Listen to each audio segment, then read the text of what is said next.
Hello everyone, welcome. Today is the second theory class of the course Computer Simulation and Modeling. Today we are going to start from where we just left off in our last lecture.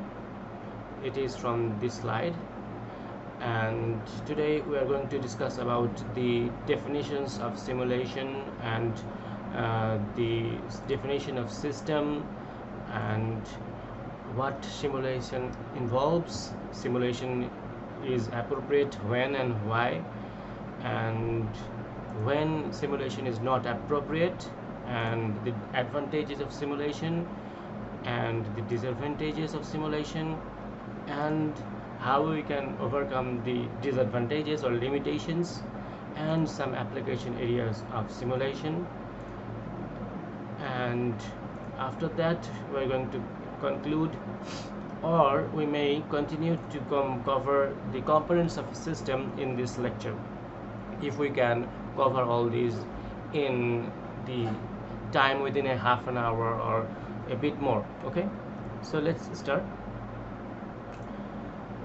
here in the slide number 6. What is simulation? So as the slide says, a simulation is the imitation of the operation of a real world process or system over time. What does that mean? That means that we are trying to imitate, we are trying to copy the operational system, or in the way of a system operates. And what is that system? That system has to be something real world, okay, meaning a real world process or a system, and this imitation is done over a specified period of time. What does that mean? That means we are going to imitate the inner workings of a process or a system from at least a time point of 0 to time point of 1 hour or 2 hour, or as is specified as we need. Okay, so this can be done by hand, meaning the live simulation, yes, by hand, or in a constructive simulation or virtual simulation, yes, we are going to use computer then for those kind of simulations. Okay, let's go to the next slide. So what is system? As you can see, in the definition of simulation, we have said that we are going to copy the operation of a real world process or system. Okay, this system, what is this system? This system is this: a system is defined as a group of objects, meaning a system is a group of objects that are joined together. Those groups are joined together in some regular interaction or interdependence, meaning those objects have some correlation among each other towards the accomplishment of some purpose. What this means is that a system is a combination or a sum of multiple objects, multiple independent objects. Those independent objects are connected with each other in some way, in some correlation, in some different kind of interaction, interdependence. In varieties of ways, those objects are connected to each other. And why they are connected? Because they need each other to complete something. They cannot complete the whole task by themselves, but at a time they can work together and achieve a goal, like towards the achievement of some purpose. Okay, I'm going to repeat the whole definition again in simple words. A system is a collection of objects that work together to achieve something. Okay, so what else there in this slide? A system is often affected by, meaning a system is affected by something. By what? By changes occurring outside the system. So such changes are said to occur in the system environment. It is necessary to decide on the boundary between the system and its environment, meaning when going to put two different components of a system. The main component is the core of the system, and the system is kind of covered or kind of wrapped within its boundary, and anything outside that boundary is the system's environment. The main simulation will be done on the system inside the boundary. Okay, so you need to identify the boundary whenever we are going to simulate something, and when we actually do it, we can easily identify, we will be able to easily identify the environment and the system and the system boundary. So don't worry about it, you need to understand the concepts. Okay, for now just understand that a system has to be within some limits, and that limit is defined by the system's boundary. Okay, and anything outside the system boundary is called system's environment. Okay, fine, let's go to the next slide. So simulation involves this kind of things: generation of an artificial history, of course, of a system, observation of that artificial history. So we are copying the inner workings of a system. So what we are going to do with this copy, we are going to generate a artificial history of that system, and then we are going to study that artificial history.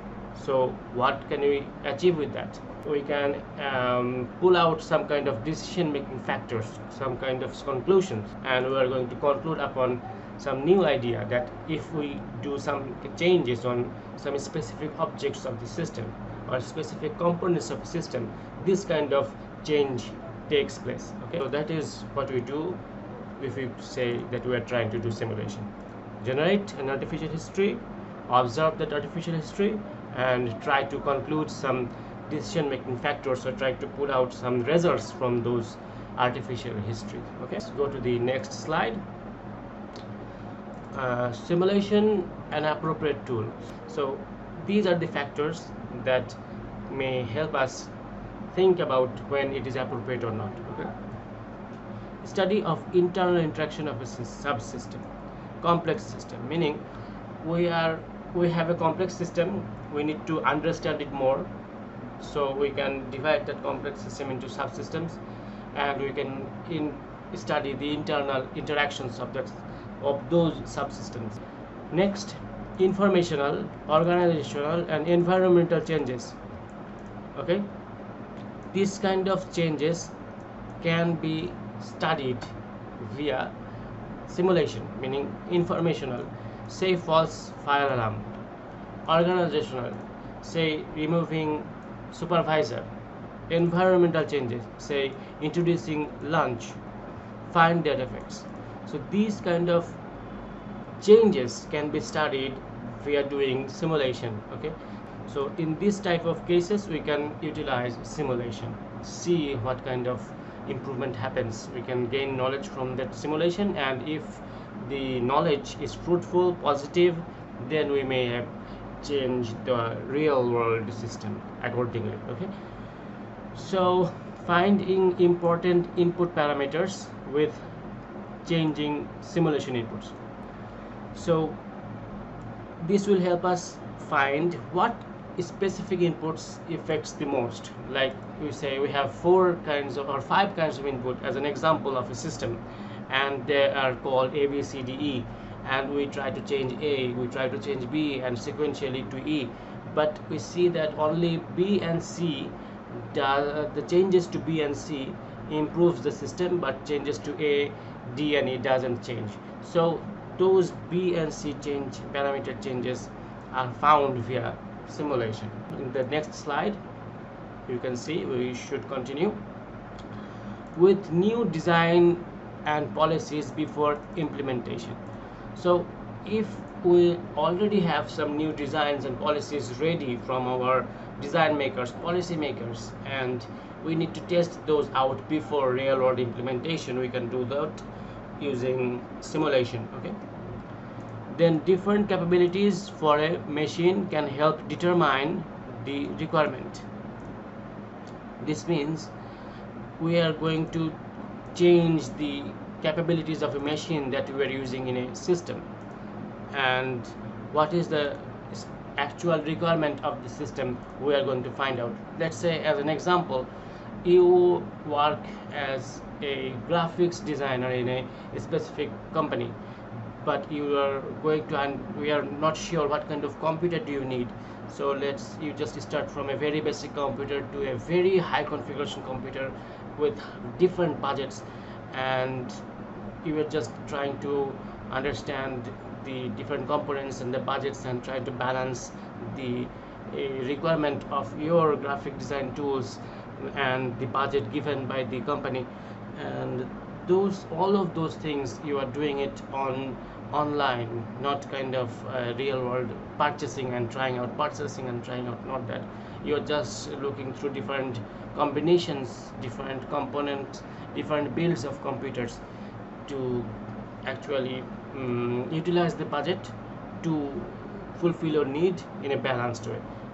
So let's go to the next one. For training without the cost of disruption. Okay, there is multitude ways of using simulation as training, so that we do not have to bring the candidates or the new employees or new trainees into the real world and train them in the real world alongside the real people, real workload. Okay, next one is a plan can be visualized with animated simulation. The architectural industry, meaning the buildings, okay, all of them has blueprints, 3D models created before actual implementations in today's world. So those are plans visualized using animated simulation, right? Those are the more appropriate example. Okay, the modern system, factory, water fabrication plant, service organization, is too complex that its internal interaction can be treated only by simulation. Yes, you might have seen various kinds of factory visits, factory covering programs on Discovery Channel. Maybe there are lots of components in a factory. Just if we consider a simple ice cream factory, there is mixers, there is condensers, there is coolers, there is crashers, and again packaging parts and multiple objects all along the system. But all the internal interactions can be treated before implementing the original factory. We can simulate the whole process. Okay, also there are situations when we should not use simulation. It's not may not, we should not use simulation. Those are these: when simulation is not appropriate, we should not try to simulate everything. When the problem can be solved by common sense, we should not use simulation to decide anything that is understandable via common sense. Okay, next, when the problem can be solved analytically or logically, when it is easier to perform direct experiments, then you should not use simulation. If cost exceeds savings, so that means if we go to simulation, the cost may increase rather than decreasing. Those kind of situations we should not go to simulation. Then if resource or time not available, already discussed, we don't have resources, we don't have time to do simulation, don't go to simulation. If system behavior is too complex, like human behavior, okay, this point is a bit arguable, because we may try to imitate or simulate some behaviors, specific parts of human behavior. If we think of a lot of behaviors at a time, or a very complex simulation like how a human brain works, we're trying to simulate that, it will be too complex, and because it might not result in any understandable results, because it might fail. The simulation fails, right? Not all simulations becomes fruitful. Simulations fail, so you need to understand that. From that perspective, this point is very valid. Okay, now we can move on to different advantages and disadvantages of simulation. We already saw a very beautiful example video in our previous class. We are just going to add on the concepts we got from that video. Just concentrate on the underlined bold parts of these sentences. Can explore without disrupting, meaning that we can explore new ideas without disrupting the current process, current way of working. So that's a very plus point of simulation. We are not going to do any kind of change on the actual process. We are just experimenting on a separate simulated system, and if our results is fruitful, we may change our real world. If this fruitful result is not that effective, we may not. We may just discard the whole simulation. Next, can be tested without committing. Kind of same. Without committing means real world implementation. I just covered these two ideas in single explanation. Next, hypothesis can be tested feasibly, meaning new ideas can be tested within reason. Time can be compressed and expanded, allowing for a speed up or slow down of the phenomena under investigation. Meaning, we already saw the definition of simulation. We are actually imitating the operation of a system or real world process over time. So over time meaning we are going to start from a time t0 to 1 hour, 2 hour, 3 hour. If we need, we may expand that like 5 hour, 10 hour. If we don't need that kind of time, we may decrease the time like 2 hour, 3 hour. So that is the point here. It's advantageous because it's not a real system. We can decide upon the time anytime. Okay. Next, insight can be obtained about the interaction of variables, meaning we have seen the definition of a system. A system is composed of multiple objects interacting with each other to achieve a goal, right? So we can get more insight if we change some kind of objects. If we change this object, if we change that object, like in a chocolate factory, let's say we press a simple mixer, but in our simulation we may change the mixer to a very high powerful mixer and see what kind of changes it does, if the production process is increased or the time is decreased, like those kind of things. Okay. Next, bottleneck analysis. So in real world we may not be able to see where is the problem in our whole production chain in a factory, but in simulation we may be able to see which component is actually taking more time and why is that. We may be able to find out via simulation. Okay. Next, a simulation study can help in understanding how the system operates rather than how individuals think the system operates. Okay, let's say we have experts, they are saying that this component should do this and it is doing something like this, but in actuality, in reality, when we are trying to do simulation, when we are doing simulation, we see that it is not so. Meaning we may think a specific component is working like this, but it is not. When we are simulating, we actually finding out the original inner workings of a system.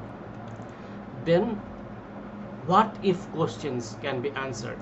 What if questions can be answered, meaning if we change this, what kind of effects will happen? If we change that, what will become of the system?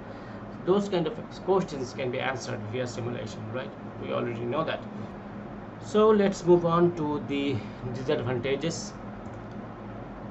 What are the disadvantages of simulation? Why we have said already that there are times when simulation is not appropriate. When is that? These are the reasons. And when is that? We already discussed. Why is that? These are the reasons. Model building requires special training. Of course, model building is not easy. Next, simulation results can be difficult to interpret. Like I have already discussed about it. These results might not be fruitful, and the results we may not even able to understand if it is fruitful or not in research simulations, right? Simulation modeling and analysis can be time consuming and expensive. We already discussed it, because it needs time, right? We need to create model, we need to create a system, we need to define boundary and all of that. If we don't have time, don't go to simulation. And also all of these need experts, right? Need a special kind of engineers, special model builders and all of that. So it is expensive. Simulation is used sometimes when an analytical solution is possible or even preferable. We already discussed that analytically if a problem is solvable, or logically if a problem is solvable, don't go to simulation. It's just waste of time, waste of money, and all that. Okay, next we are going over how to overcome the limitations. We already saw the disadvantages, and when it is not appropriate, right? But we are trying to overcome those problems. We are trying to use simulation. Still, how we can do that? If something requires simulation, what you can do in those cases? Vendor of software simulation have been actively developing packages that contain models that need only input data for their operation. That means that we need time to build models, right? We need time to build systems, but currently there are multiple software simulation packages that already provide such models.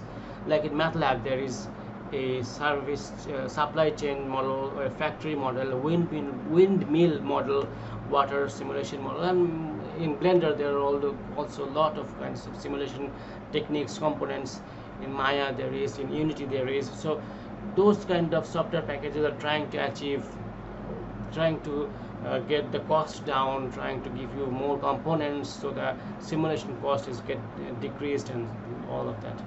Many simulation software vendors have developed output analysis capabilities. So we already discussed that the simulation results can be difficult to interpret, right? This problem is trying to be overcome via various software packages. They have developed output analysis capabilities, so they will analyze the output and give you some understandable results. Simulation can be performed faster today than yesterday. Of course, every day the software gets upgraded, the system, the internal algorithms get upgraded, improved. So today we may not be able to do that. Maybe we may be able to do something in a year or two. Like as an example, the movie Avatar, when the original script was written, it was not feasible to shoot the movie at the time. It maybe was in 1990s, right?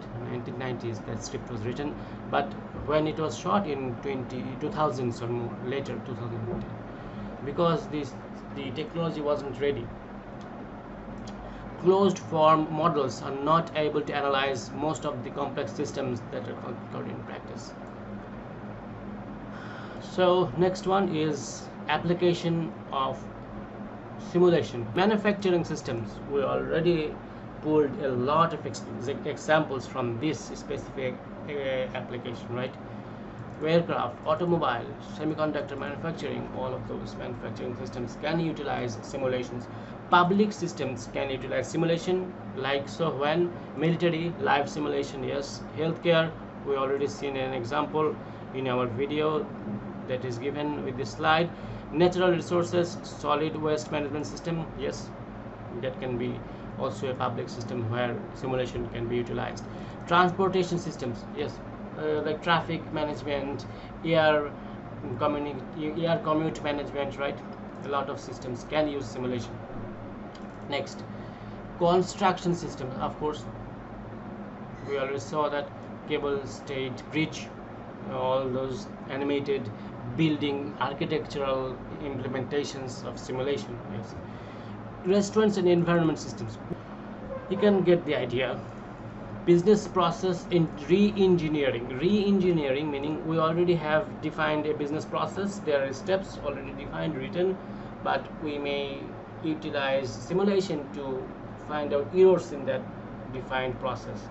We're going to correct those processes so we can improve in our next parts. Okay, food processing, we already discussed about it. Fishing boat operations, fish processing industries, these are just examples. Okay, don't take them as a defined area, these are just examples, so you can bring your examples anytime.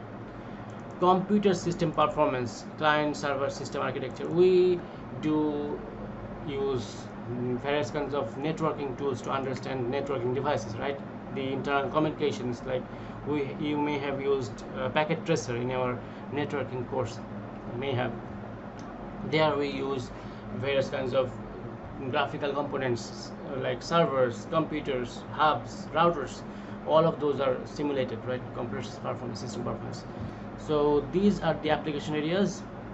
So we will start from the slide 18 in our next class. We are revisiting the system because we will be discussing about different components of a system then. So that's it. Thank you for listening to my whole lecture. If you have come to this point, thank you very much. We'll see you in our next lecture. Goodbye.